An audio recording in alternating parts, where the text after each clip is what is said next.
पावसाळ्यात वाताचे आजार का वाढतात? आयुर्वेदानुसार पावसाळा म्हणजे हा वर्षा ऋतू असतो आणि वर्षा ऋतूमध्ये वातदोषाचा प्रकोप काळ सांगितलेला आहे.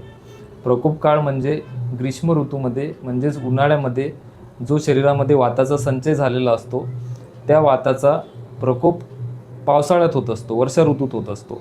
कारण त्याचं असं असतं की वातावरणामध्ये खूप आर्द्रता असते आणि अग्नी जी असते आपली जठराग्नी ती मंद झालेली असते, पचनशक्ती वीक झालेली असते आणि त्यामुळे आपल्या शरीरामध्ये वात हा वाढत असतो, म्हणजे त्याचा प्रकोप होत असतो.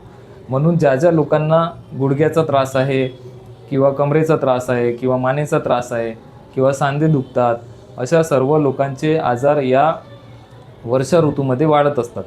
त्याचबरोबर आपण बघतो की ज्यांना स्किनचे प्रॉब्लेम्स आहेत त्यांचे स्किनचे प्रॉब्लेम्स वाढतात, ज्यांना मायग्रेन आहे त्यांचा मायग्रेन वाढतो. असे बरेचसे डिसीज, पोटाचे आजार आहे, कोलायटिस आहे, अमिबियासिस आहे, IBS आहे, असे पण प्रॉब्लेम या ऋतूमध्ये वाढत असतात. आपण बघतो की अम्लपित्त किंवा ॲसिडिटी, हायपर ॲसिडिटीचे जे पेशंट असतात त्यांचे पण प्रॉब्लेम्स या ऋतूमध्ये वाढतात. त्याचं रिझन हेच आहे की आपली अग्नी मंद झालेली असते आणि आपण त्या मंदाग्नीप्रमाणे जो आहार विहार ठेवायला पाहिजे तो ठेवत नाही आणि म्हणून आपल्याला हे प्रॉब्लेम्स वाढताना दिसत असतात. म्हणून या ऋतूमध्ये आपण हलका आहार घ्यायला पाहिजे, इझिली पचणारा आणि गरम, उष्ण, स्निग्ध असा आहार आपण या ऋतूमध्ये ठेवायला पाहिजे.